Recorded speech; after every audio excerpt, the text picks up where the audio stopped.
The 49ers are on the road this week against the Rams. It should be an absolute killer divisional game.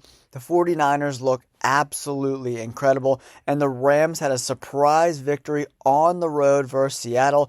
They were a little slow starters in the first half, but man, Matt Stafford really came on in the second half.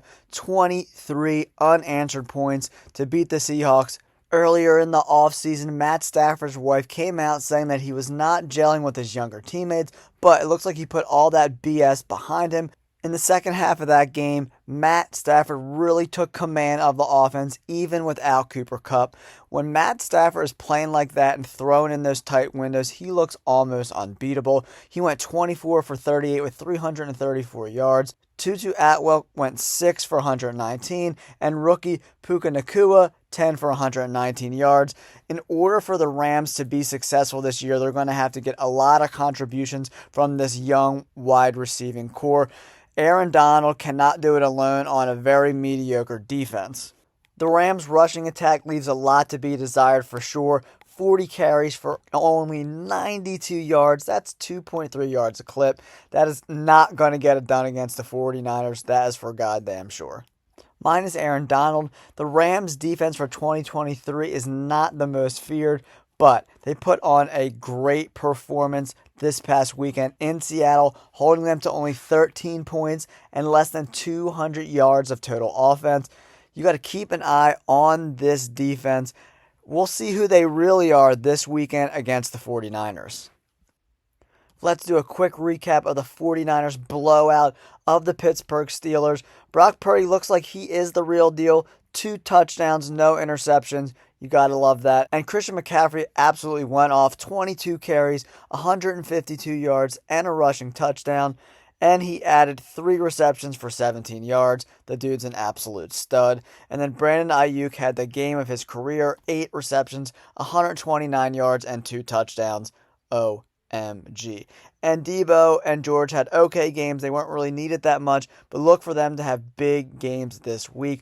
Their defense is going to give the Rams a hell of a time. They sacked Kenny Pickett 5 times and picked him off twice.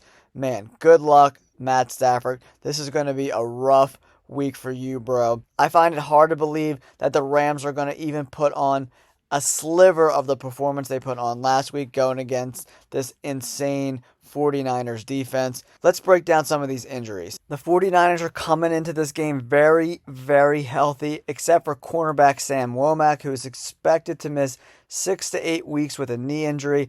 It looks like it's an MCL. He's going to go on IR for a little bit. They have yet to announce a corresponding move on the 53-man roster. And it looks like linebacker Dre Greenlaw sat out of practice on Wednesday to rest a bothersome groin, but he's not even listed on the injury report, so they're going into this game healthy. The Rams better watch out. Let's take a look at the Rams injury report going into Sunday's game. Notebohm and Witherspoon were both full practice on Friday, so they're going to play in the game.